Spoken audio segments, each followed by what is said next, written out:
Hi there, folks. This is Jay Frost speaking to you from How to Raise, the weekly show, bringing you CFRE credits and much more importantly, giving you a chance to talk with some of the leaders in the field and learn all you need to know about fundraising.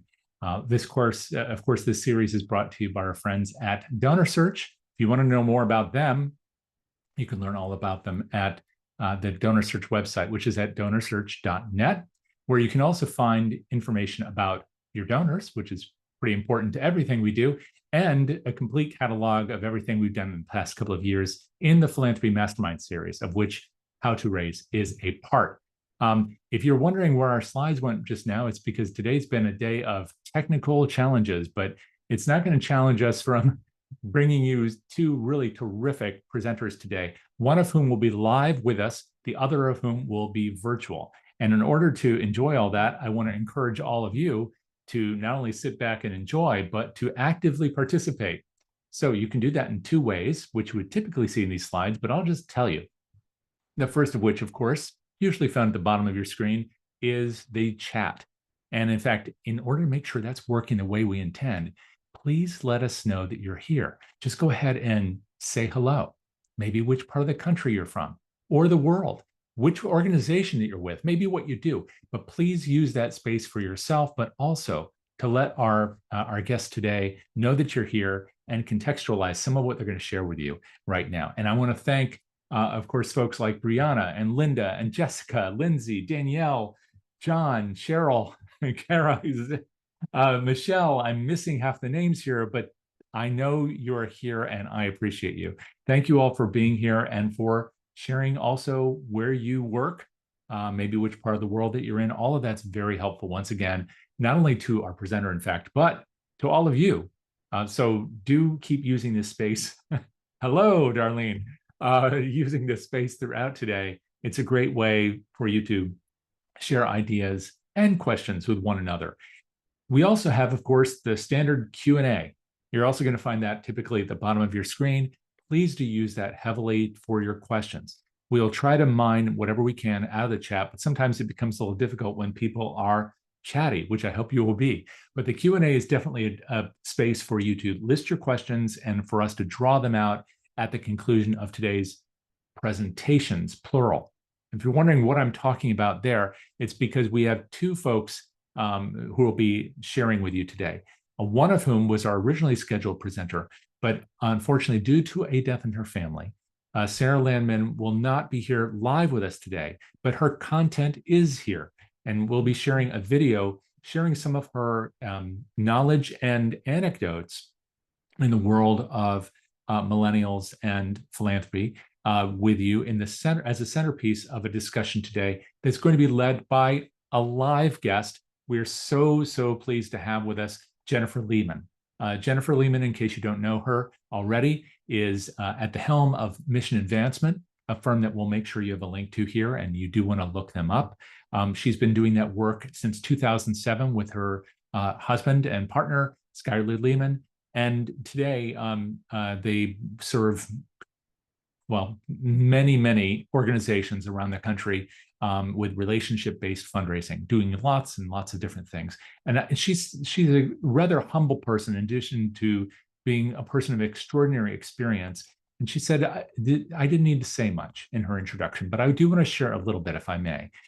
So she has managed day-to-day operations of the business since 2007 and serves, of course, as I mentioned, as president of Mission Advancement, and also has been working with nonprofits in a variety of capacities since 1994. She's a native of Dallas, a graduate of SMU's MBA and Nonprofit Arts Management program, also had a music degree before that, which is something we could talk about all day, and has been working with, as I said before, countless organizations ranging from social service agencies, schools, ministries, etc., even serving back in the day as a volunteer manager at the 1996 Olympic Games.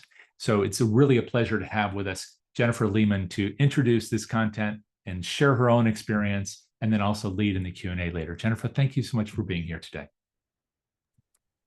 Thanks, Jay. That's very kind. Thank you for that introduction. And thanks to Sarah, if she watches this later, for asking me to stand in. Sarah is a longtime friend and colleague, so know she's with her family this week, and I'm thrilled to step in her shoes for a little bit of today's presentation and share from my perspective and our work, kind of this idea of millennial donors and what that means to fundraisers, and then let her speak for herself through her video that you're gonna get to see, and then do some Q&A. So yeah, as Jay said, I'm with Mission Advancement. I'm coming to you today from sunny and spring-like Dallas Fort Worth area. So we're thrilled to have an early spring here, feels like, but you never know. And I just want to set up the video with a few thoughts on some similar concepts that we've taught here at Mission Advancement, where we focus heavily around this relationship-based fundraising work. Sometimes we call it people-centered fundraising, with the idea that we're trying to separate ourselves from transactional fundraising. And while that's a part of probably every development office, more transactional strategies, and a necessary part of development offices, we kind of find that the opportunity to grow and scale and sustain is really focused in that relationship-based work that is sometimes difficult to make time for. So I want to just share a few things with you before we start the video, and then again, I'll come back on and take as many questions as possible, as based on how much time we've got today. So first of all, I want to share with you a teaching that I learned a couple years ago around not just generational, differences, but what we call communication generations or eras. So we can all think about generational differences and boomers versus Gen X versus millennials, et cetera. But I thought this was so interesting to put it in this context of communication. And that is that we think back, several generations ago, that the communication style was oral. So oral history, oral tradition was the primary communication method, which was very personal, but not scalable. And then, in the 1900s came the broadcast era. And so suddenly we had this very scalable communication, but not personal. So enter into the new, millennia that we are in, and these experts kind of called it the digital era. And with the digital era, as we all know, it is scalable, but it also can be personal. And so when we think about this younger generation that, will have this massive transfer of wealth in the coming years, I think it's an interesting way to kind of set up, not just their behaviors or buying styles or things like that, but just expectations that younger generations have because of the communication era that they are born into. So that's kind of one pillar that I would say is interesting to think about as we think about what millennials expect and how they respond, things like that. So with this digital era, this communication that they have been born into, they have some different expectations, and Sarah will cover some of that. But if we think about uh, them as a customer, right? And we teach in fundraising that our donors are a customer of our organization, and that we as fundraisers are challenged and dedicated to serving them as a customer. So they bring some different expectations with this digital communication and era that they're a part of. So 5 things, just quickly, that are kind of true about this generation, but anybody kind of in this time, is number 1, there's a higher level of education. So if you go back and look at stats of how many people have college degrees in the last couple generations, you'll find that the more current, the more educated people are, access to education. Entitlement, and not entitlement meaning, in a negative way, but entitlement meaning what they think they should know. And again, this kind of digital communication era, there's a lot of information accessible to everyone. And so there is a little bit of a difference of need to know and expect to know because, we are able to know so much. The third is exposure. So again, kind of in that open communication style, it's easy to find things, easy to look things up. And so why would that not be true in the nonprofit space? Fourth is emotion. And then fifth is expectation. So I'll run through those again quickly. So these customers, younger customers to our organizations, have higher levels of education, entitlement, exposure, emotion, and expectation. And many times that, again, comes from just what they are accustomed to in their day-to-day life with how they've learned the internet, how we communicate, what they can easily look up and fact check and learn about people and about organizations, and all of that kind of shifts those expectations. So I just wanted to set up the video with those ideas and thoughts. But I think we'll go ahead and turn the video on, and then at the end we can kind of revisit some of that as well as your questions, and wrap up with some conversation. So Jack, I think you're up if you want to go ahead and get the video started.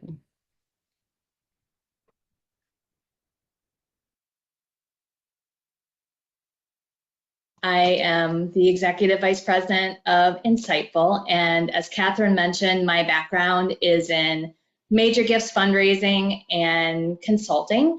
Most importantly, I'm a mom. Those are my two kids over there, Philip and Lulu. They are 8 and 6. And today I'm presenting from my professional background that I just mentioned and Catherine talked about, but I'm also presenting from the lens of a millennial, a donor, and a board member. And just gonna quickly turn my camera off so I can focus on my screen here.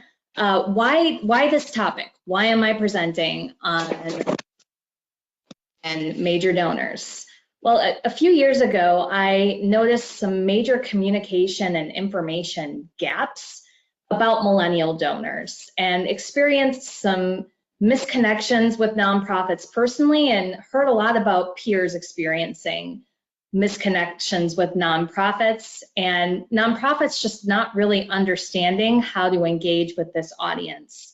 So I put this presentation together. When I first started presenting on it, people looked at me like I had 3 heads, but I think it has become a little bit, there's been more awareness on this topic and on the impending wealth transfer coming, that we need to pay attention to this topic. And my #1 goal for presenting on this is to help improve engagement between millennial donors and nonprofits. On is, what is a generation? And for the purpose of this presentation, I'm defining it as a group of individuals bracketed by years that share common experiences that may result in common behaviors. And the generations are also heavily influenced by technology. Next, what is a millennial? Again, for the purpose of this presentation, I'm defining it as individuals born between 1981 and 1986. Today, we are 28 to 43, and there are about 72 million of us in the United States. Next, millennial millionaires. There are millennial millionaires. The last estimate I saw was about 700,000 today, and there are about to be many more by 2030 with the great wealth transfer. And in this group, and in major gifts in general, I think it's important to understand where the lowest hanging fruit, the biggest gifts of major gifts prospects are, and that goes for millennials as well. And this definition was given to me by a fellow board member, and I thought it was sticky, so I wanted to share it with you. And that's, people generate real generational wealth that can result in a major gift in 3 ways. They inherit it, they own or start a business, or they work for a publicly traded company or a company where they get ownership options. And there are exceptions to this rule, of course, but most of the major gifts prospects, and again, that includes millennials, will either inherit that wealth, own or start a business, or have those stock or ownership options in a company. I also recently saw this study from Bank of America, on the study of wealthiest Americans. And I thought it was interesting that in that individual, that group of age 21 to 43, most of them said that they share the same commitment to giving back as their parents, but only 20% agreed on the approach. And I think that gains support to really look at this group of individuals and examine what are they looking for? How might they be different? And also, I encourage you, if you haven't already, to take a look at that study. It has some really interesting findings. Next, I want to go into behavior trends, and I want to call back the definition that I started with, that it's a group of individuals bracketed by years that share common experiences that may result in common behaviors. And may is the key. I'm not trying to say all millennials. These are just some experience that some of them may share because of when they grew up and when they adopted technology. The first is impact. As millennials, we demand impact in every area of our lives. We demand it at work, in our philanthropy, and we care a lot more about impact than we do about institution when it comes to nonprofits. Peer influence. We are influenced by our peers. For a long time, since college or before, we've seen what our peers are doing online regularly. That influences our buying habits. It also influences our giving. We are influenced by where we see our peers giving, and we want to give with our peers. We want to do that together. Experiences. We value experiences over things. We watched our parents generate a whole lot of stuff, and that's not something we are as invested in. And we value our time above all other currency. And because we value experiences over things, we want to have those quality experiences, even with nonprofits and giving experiences, as opposed to buying more stuff. We're stars of our own show. Since the mid-2000s, we've been on social media. And if we post something on social media, we just kind of expect that people know that it happened, even if we're not connected to people on social media. It's a strange thing, but we're used to kind of having everyone we know on those platforms, and people and organizations just knowing things if we put them out there, whether that's rational or not. We also expect a quick response on social media platforms and via text. We want that quick response. We respond well to story. We're used to that format, and we like specific stories that are easy to share. And that goes to nonprofits, because the nonprofits that we support and we want to share with our peers, nonprofits that are posting those stories that are sticky and easy to share, just make it easier for us to share what we're passionate about and invite our peers to give with us.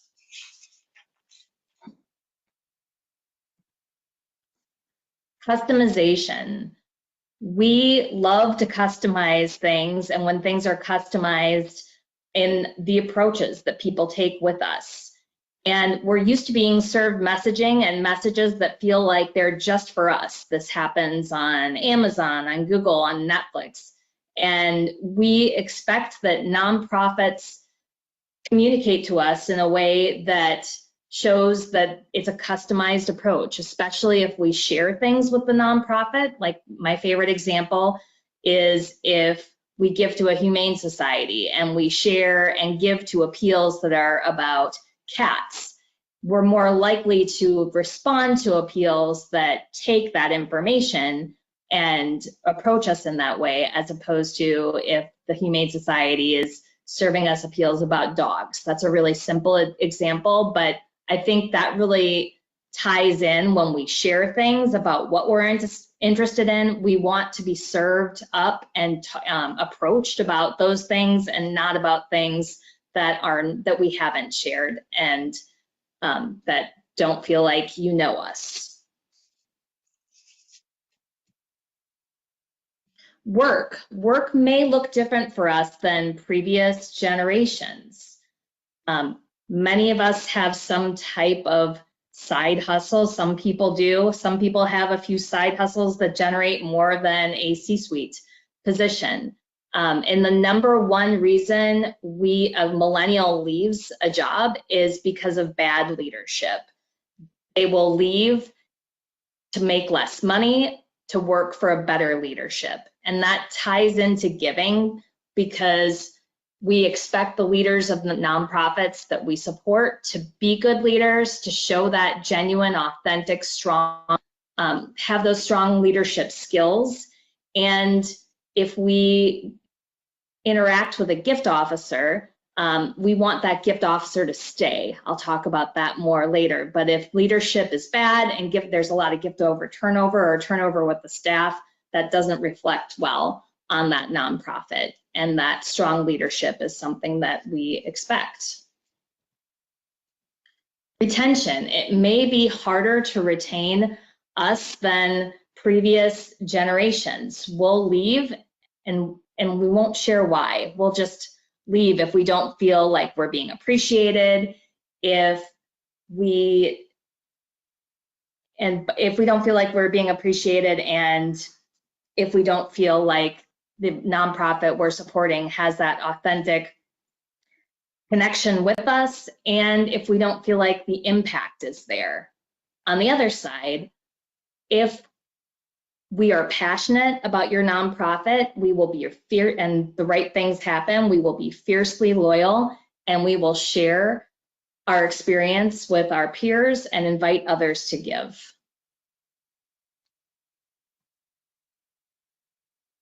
Philanthropy. We grew up being told that we could change the world, and we're doing it. And we also currently are the most generous generation by participation in giving, and we're open to new organizations. Again, it's that impact over institution. We will give to a new organization if they show us greater impact. Changing quickly. Our wealth is changing quickly, from the inherited wealth to the starting and selling businesses. It's all happening very fast, and there's a need to invite and engage us sooner than previous generations, and also screen earlier. Database screen us sooner than other generations, so you can identify who has capacity in this generation, and again, invite and engage them earlier. Authentic relationships. In a world where things have become so transactional, we still really crave those authentic relationships with our closest peers and with the nonprofits that we support. That's really personal for us. And when we do engage with you, we do want to meet, we do want to engage with nonprofits. Not wanting to meet is one of the #1 myths I see about millennials and nonprofits. And we open ourselves up to a relationship-based strategy with your organization. It's hurtful when there's gift officer turnover. When we really build that relationship with the person that's the conduit for your organization, when they leave every 12 to 18 months, that really hurts. And I believe will hurt this generation more so than it's already hurt giving and the industry.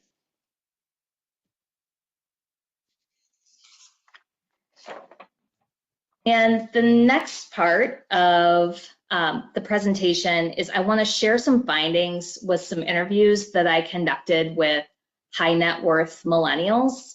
When I first started this, the research on relationship-based strategies and millennial major donors was pretty thin. So I decided to approach a sampling of these individuals on my own, and all of these individuals, and conduct confidential interviews and then aggregate those responses to share, similar to a planning study interview with this group. And this group includes self-made high net worth millennials, as well as individuals that come from family wealth, age ranges between late 20s and early 40s. It includes men and women, and the common factor is they are all active in philanthropy, as well as high net worth individuals. The first question I asked was, what are your top nonprofits and why? And a common thread was for all the interviewees was a deep personal or family connection with the nonprofits they support. For example, one interviewee makes gifts to the American Cancer Society and Alzheimer's research because of a family member that was impacted, and they feel their support is making a difference towards finding a cure. Again, it's that genuine belief that we can really change the world. And that I really see that play out in healthcare organizations and the interviewees that I talk to that support healthcare organizations. They believe that some of these diseases really will go away in our lifetime, and that philanthropic donations, especially major philanthropic donations, are going to play a big role in that. Another example is an interviewee that gives to grief, that's number one nonprofit is a grief support organization for children. And this is her top nonprofit because she lost her mom at a young age, and she wants to make a difference by helping other children going through similar experiences. She also is a major volunteer with this organization. Another interviewee's favorite is a healthcare foundation that they support because of the quality of care a family member received. Another common thread was that authentic relationship with the organizations that they support. They've had good interactions, and the people they've interacted with, they really believe authentically care about them, and that their donations are making a difference. Next question, what motivates you to give? And responses here range from family legacy to wanting to make a difference, religious beliefs, and the power of philanthropy to solve current problems. Again, that goes back to the impact. One interviewee shared, for me, it boils down to the way I was raised. The importance of giving was instilled in me very early. As my parents are getting older, I want to be a good legacy builder and continue in those footsteps. I asked about the best giving experiences. And the common thread here was all the best experiences included a personalized and customized approach and an easy giving process. To quote one of my interviewees that represents a family foundation, I've had a lot of good experiences. The good ones are always easy. They make you feel like you had an impact and are appreciated, but most important, the process is easy. I asked about worst giving experiences, and the good news is there were not a ton of these. One of my interviewees gave a capital gift to an organization that no longer needed a building because of some regional mergers. And unfortunately, nobody communicated with him or his family foundation about the sale and change, and they no longer give to this organization. They weren't upset that the building was sold, but it was the lack of communication that this process was happening and why. That goes back to transparency. I didn't talk about that before, but that is another theme. I guess it goes to impact as well, of just wanting to really know what's happening and why whenever possible. Another interviewee gave a leadership gift to an organization where she was being cultivated by a friend that she trusted, and she made the gift, and then there was no acknowledgement or follow-up after that gift. And the individual that asked for the gift stopped communicating with her. Fortunately, she has gone on to make other leadership gifts. This was her first one, so that was unfortunate, but that was her worst experience. Another individual that represents a family foundation that have given some of the largest gifts for an organization was surprised at the lack of outreach and invitation with the next generation giving to that institution. And I heard a version of that in a few of these interviews, in a few of these interviews, just that baton from generation to generation with family wealth and in family foundations just isn't being passed as efficiently and with as much care as it probably could or should. And the next question I asked was, how do you want to interact with nonprofits? And a few people mentioned wanting to an introduction to start with an email and then for a meeting to happen. And when that meeting happens, I heard this from a few people, it's important to use the time well. It's important to show up prepared. Again, the number one currency for a millennial is their time. That's the most important thing. So it was shared that it's just so important to use the time well, not meet for the sake of meeting, and just do your homework before you show up for a meeting. Direct mail was talked about a few times as being wasteful for the environment and a waste of the organization's resources. I asked about the best relationship with a gift officer and have a quote to share, and that's, I've had a few really good relationships. The best relationship was with someone that I was friends with first and was not afraid to ask me for what she needed. Another shared, the best relationship I had was with a guy from my alma mater that was close to my age. We shared similar experiences and liked a lot of the same things. It was a real connection. He spoke to me authentically.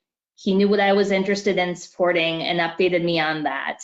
He also shared other fundraising priorities that were important to the institution.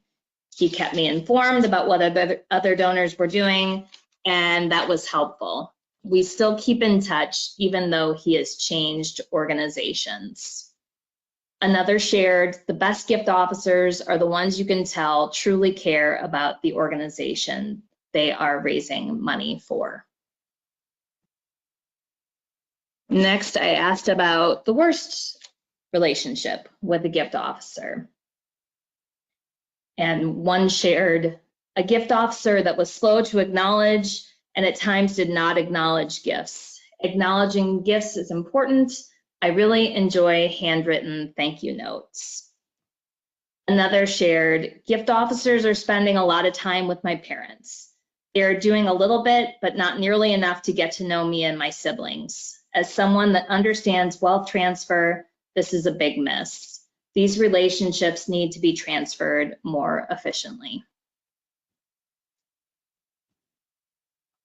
I asked about board and volunteer involvement, and of the people I interviewed, only a few of them serve on the boards of nonprofits that they support. They appreciate being asked if they're leadership supporters in that organization and have appropriate skill sets to serve that organization. Some of them, this just isn't a good season for them to be on a board. A lot of them are caring for small children, or just it's not a priority for board service. But most of the interviewees do volunteer in some way for the top organizations that they support.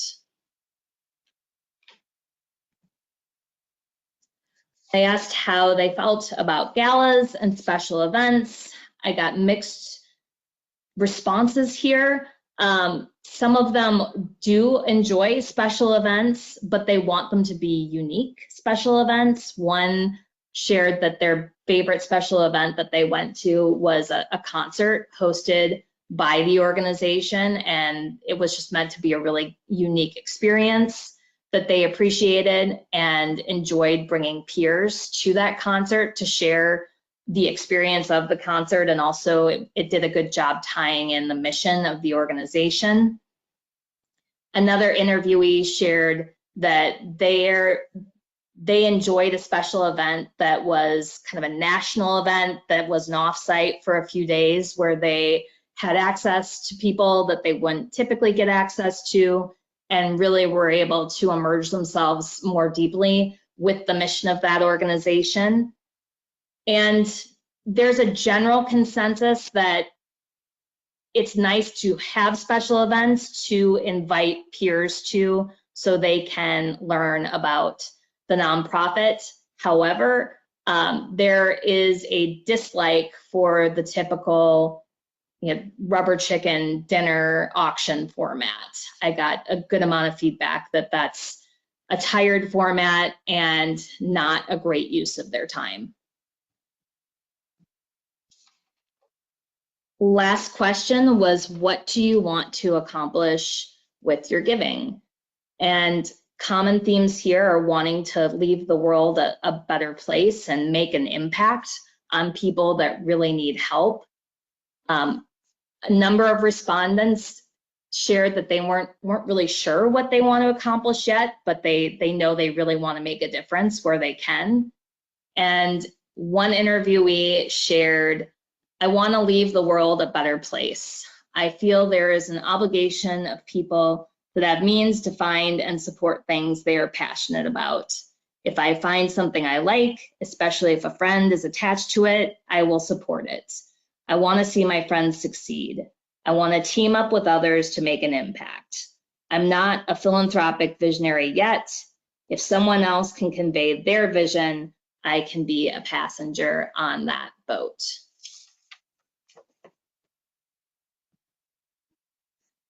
So a couple takeaways from the interviews and some of the research I've done on this topic. Again, it's that impact over institution. If you remember one thing from this presentation, I'd like you to remember that it's just so important that we show how we're making a difference. And this is a generation that isn't just going to do what their parents did or what their grandparents did. And it's important to show impact and have authentic relationships just with them. Another one is to screen and invite people in this group earlier. And experience is everything. You can create great donor experiences for this generation that they'll appreciate. Also, gift officer turnover hurts. The individuals that keep meeting with different gift officers every 12 to 18 months, that really hurts the relationship. And I put Groundhog Day here because I got some feedback that it feels like Groundhog Day, the movie with Bill Murray, when they keep meeting with a different gift officer that shows up and they have to start that relationship from zero. And especially when that gift officer isn't prepared with notes from the CRM and background. And that happens more than I think any of us want to talk about. But again, I think gift officer turnover is really hurting this age group. And also millennial donors and millennial gift officers, I think represent a unique opportunity for many of us. Bear with me, I'll explain and unpack this. So millennials, back to the beginning of the presentation, value their time above all other currency. And I think a good retention piece for our nonprofits, even if we can't pay more to retain our best people, is to give more PTO, especially as a reward for meeting goals, to these gift officers to keep them so that they're relating directly with the millennial donors who they have a lot in common with. I think that really represents a good growth opportunity for a lot of our nonprofits to pair those two groups together to hopefully have millennials that want, value their time, they value impact at work, they want to work for a strong leader to really take that and use that as an opportunity to keep people at organizations that they really care about, and pair them with millennial major donors that want to keep interacting and have a true and authentic relationship with the person that represents their nonprofit.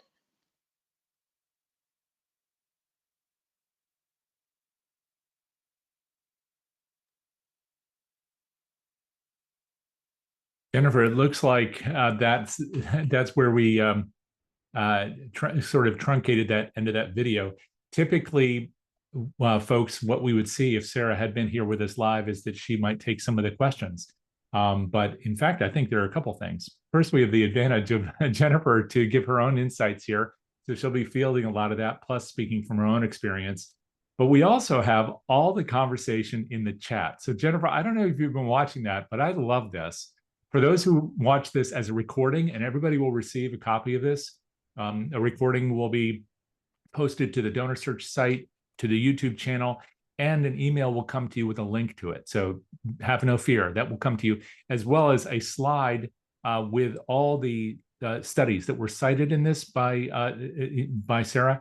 That will be coming to you again by email. But a lot of you are kind of answering one another's questions. So I'm going to step back and let you talk, Jennifer, but do you mind if I ask everybody a question in the crowd? Yeah, love it. We don't have this set up as a poll, but I'd still love to know, because of what I'm hearing, who is in which generation. And part of this is definitional. So we had some definitions, of course, from Sarah in her presentation, but just to review. So Gen Z, according to most marketers anyway, is those born between 1997 and 2012.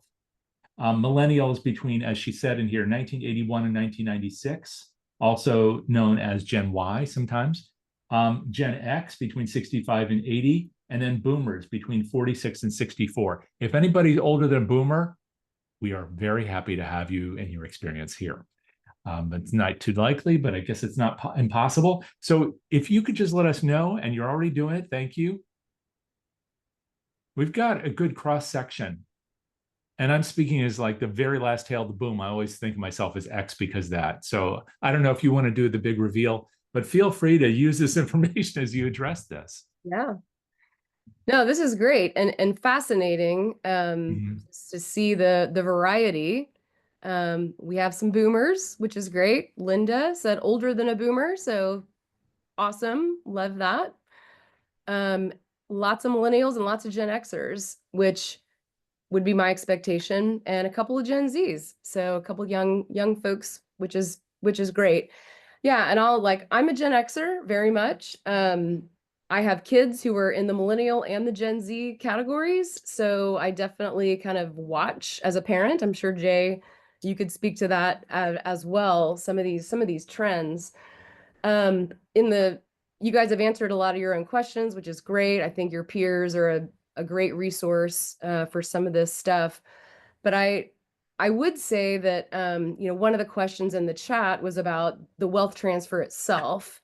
And this may not be the answer you want to hear, but my initial response to that is we can't do anything about the wealth transfer itself, right? Like how much money gets passed down, and do the boomers look the same as previous generations, all the economic, changes that people have, and we could analyze that for days. And I think, what we can control though is what Sarah was talking about today, which is we are going to be talking to a younger generation, now and even in the future. And so how do we adapt potentially our styles or our strategies to make sure that we're communicating effectively?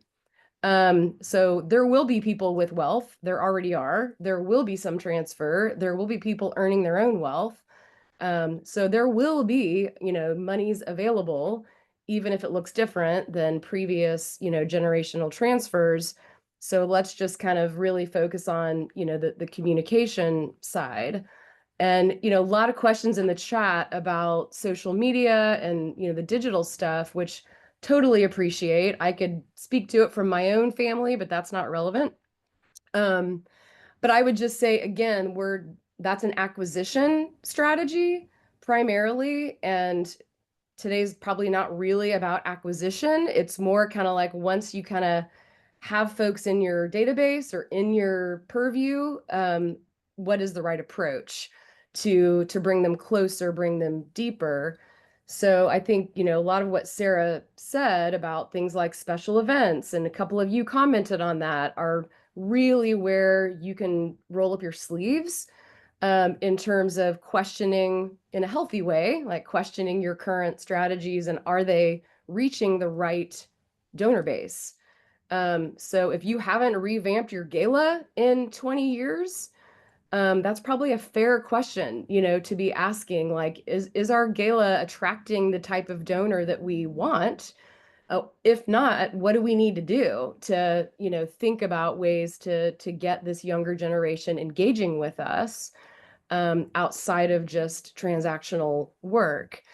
What I would add to Sarah's kind of comments around that specifically is, are you engaging this generation not only like within your teams, but on your board? She mentioned that some of them are not in a stage of life for board service, and so that may look different for different people.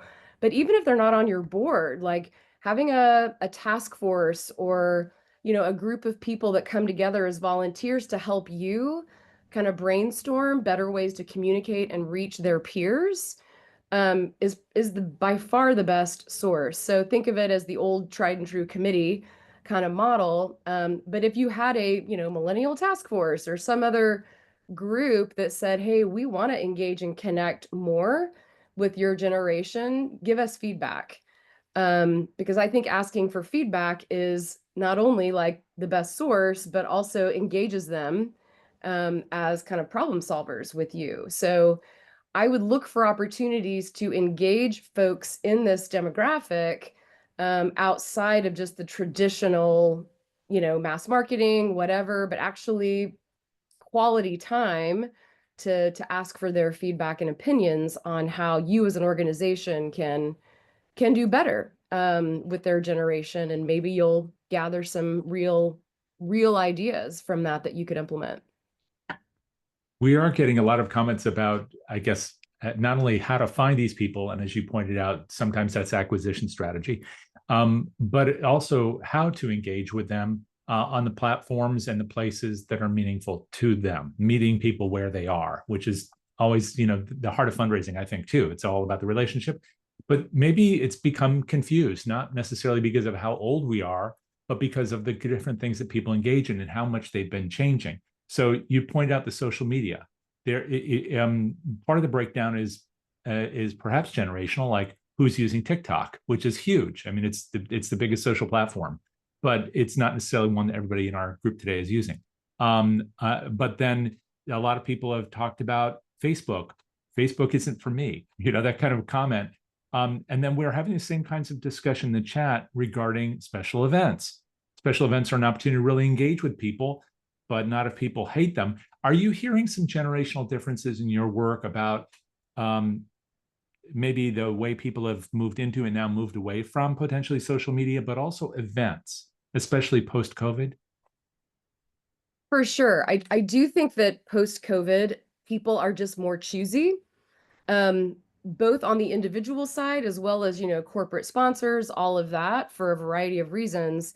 But I was with an organization just recently here in Dallas that one of their donors said to me, any of us can go to a ballroom to a special event for a number of causes on any given weekend in the spring and in the fall in particular.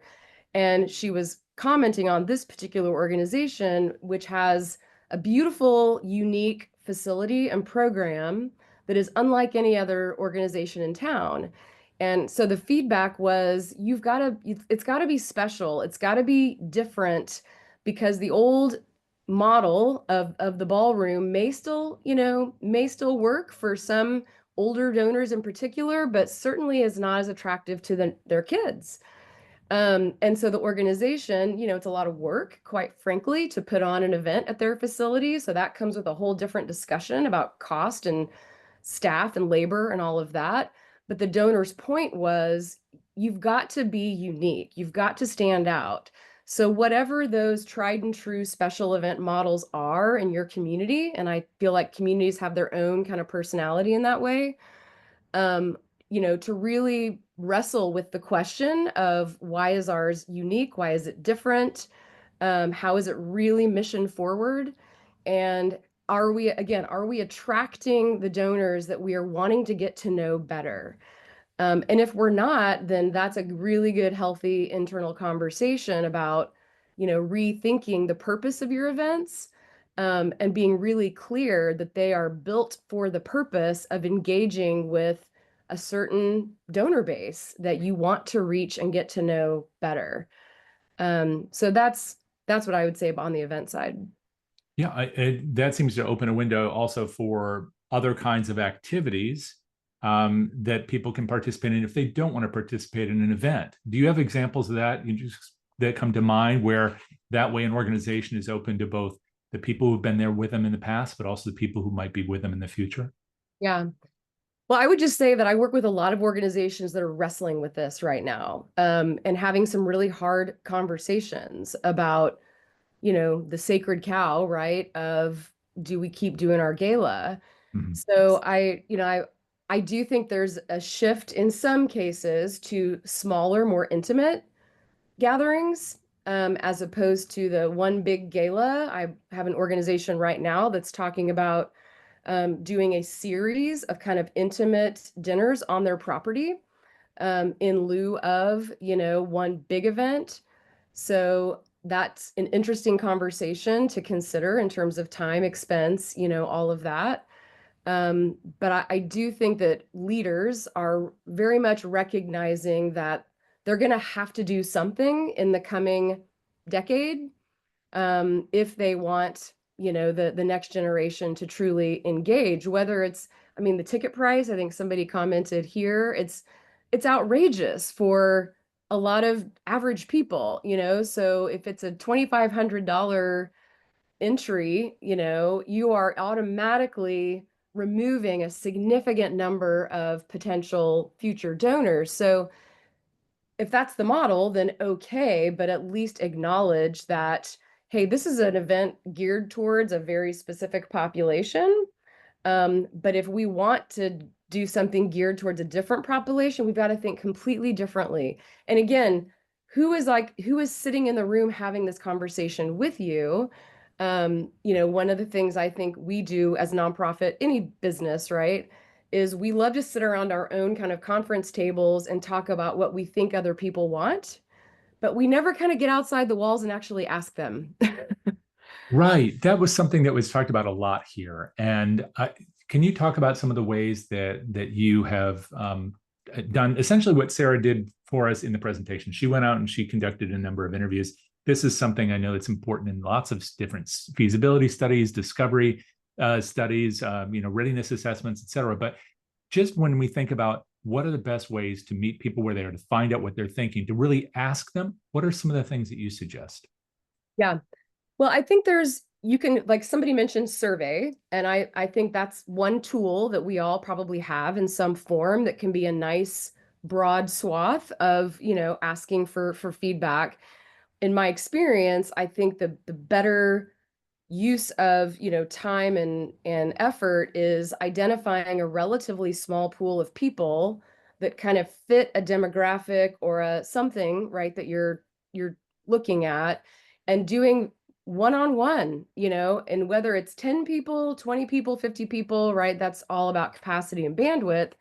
But I think asking somebody, again, you're not asking for money. This is not this should be an easy conversation, but to say, I'm genuinely interested in some of these things Sarah talked about, like she did a little kind of mini study in your communities, to say, like, what are you seeing in this space? What resonates with you? What doesn't? What do you like that we're doing? What do you not like? And how we're communicating with you. Is it too much? Is it not enough? What platforms are you on? And I think if you did your own little mini study of 10, 20, 25 people-ish, and gathered some feedback directly about your community, your environment, your organization, you would learn better information from that than gathering your team to speculate, what we all think is going on without actually asking people, what their opinions are. So Sure. I'm a big fan of anecdotal mini kind of studies that you can do yourself internally, but take the time and effort to, sit with somebody, have a conversation, learn, be open, and genuinely, take their feedback as this is something we want to do to get better as an organization.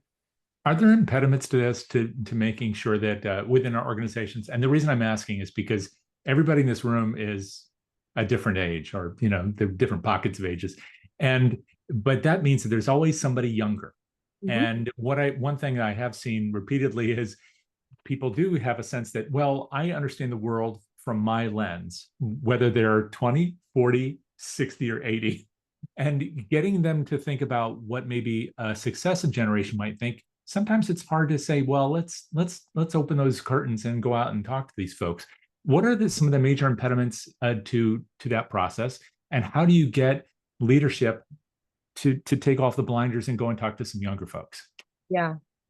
Well, that's a great, Jay, you're asking me questions that are like, wish I had all the answers to that. But so first of all, I think another outcome of COVID, which has been so, helpful in some spaces, but not in this, is we are so used to this virtual world, and maybe have a narrative in our head that says everybody wants to meet online, everybody wants to communicate this way, and the in-person stuff is old and tired and not true. And I would say, just anecdotally, my own experience, I find it to be the polar opposite of that. And that it's not easy to get time with people. I think Sarah said this in her presentation, but that millennials kind of think of time as their most valuable resource.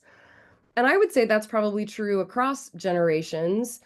So to be really mindful that if we're gonna ask for time, that it really is seen as like valuable, and that they are truly giving you important information that's valuable, for you as a leader. But I would not defer to, well, we can just meet via Zoom, or let's just, FaceTime or whatever you might use, but to really ask for the in person. Go to them. That's the other, is make it convenient and easy for them. So if they work in an office or home, whatever, like, don't ask them to come to you unless that's a really natural, easy thing to do. So that's one barrier that sometimes, but it's just the investment of time. I think that's what I would say that's the biggest impediment is we're all busy. We all have a million, the tyranny of the urgent kind of things going on. And so to create space for this in your work life and for your leadership to believe it's valuable, there's just got to be a real commitment to, as an outcome of this process, here's what we are wanting to learn and to take action on as a result of this. So that might be a way to better frame it for a leader. So it's not just, oh, I want to gather information and let's see what we learn. But if it is like, we need to reevaluate our gala model or something like that, like we want to use this information to better inform us as an organization, how we can improve XYZ, whatever. So there truly is a tangible desired outcome from the work that leadership would want to happen.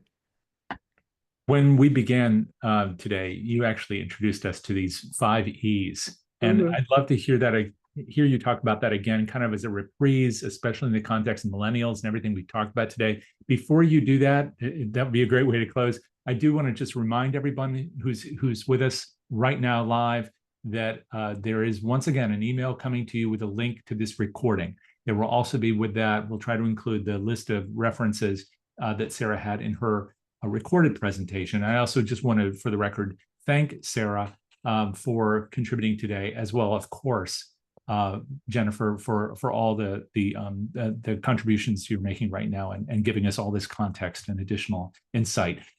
For the next week, for those who listen to the podcast, the PM podcast, we have Jim Langley there. Many of you will know his name. I urge you to go and take a listen to that. He has a great personal story, as well as this weekend, Jim Meissner, who's founder of the Kipos Group, is going to be talking.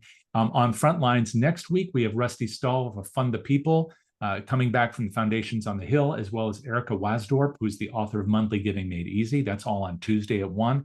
And then next week on How to Raise, it's Sophie Penny talking about raising money when it feels like the bottom is falling out, which it does for many organizations right now, but have no fear. Sophie will help you through that and navigate that. So Jennifer, can you kind of bring us back to the 5 E's and then contextualize that for us?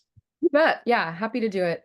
So yeah, just to repeat some of that, and then a couple of closing thoughts, and then we'll wrap up. But yeah, so the communication eras is what I started with, and so as opposed to just thinking generationally in terms of age, to put it in that context of how we are experiencing communication and how that changes our expectations as buyers or donors, of anything. So the 5 E's that are these customers bring a higher level of education, a higher level of entitlement, what they expect to know, a higher level of exposure to other organizations, other opportunities, higher level of emotion, and then just expectation overall.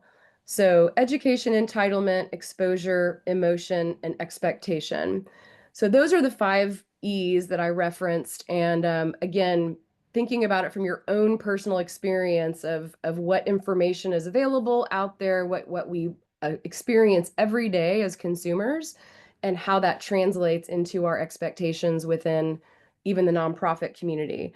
So I'll wrap with this. I think this kind of closes out a lot of what was covered today, but I do think in this work that there is this kind of paradox between wanting to be deeply personal, but also inherently collective.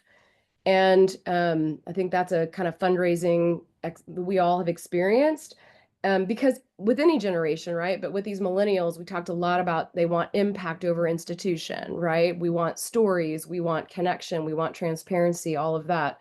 So here's just a couple of thoughts on that. First of all, stay close to your mission. The best fundraisers, bold asking comes from deep connection to what you do. And sometimes it's easy to get disconnected from mission. So however that looks in your organization, right? It's different, but be so intimately knowledgeable of the program and how you're impacting your community that those stories are just innate, right? They're in your head because you experience them. So that's one, stay close to mission. Do for one what you wish you could do for everyone. So we can't be that deep and that close to every donor, but that doesn't mean we shouldn't with some. And so don't say, well, I can't do that for everybody, so I'm just not going to do it at all. But so do for one what you wish you could do for everyone, and go deeper. Practice active listening before you say anything. Again, back to the, getting feedback. That's always, you want to know more about them than you want to tell them about you. Seek to add value with every person, in this generation. I think that really resonates, is they're looking for reciprocal value and experience. So how are you able to bring value to their life? How are they bringing value to your organization? And then just pursue new relational connections on a regular basis. You never know who knows who. You never know who can make introductions. But none of that can be done well sitting at our desks.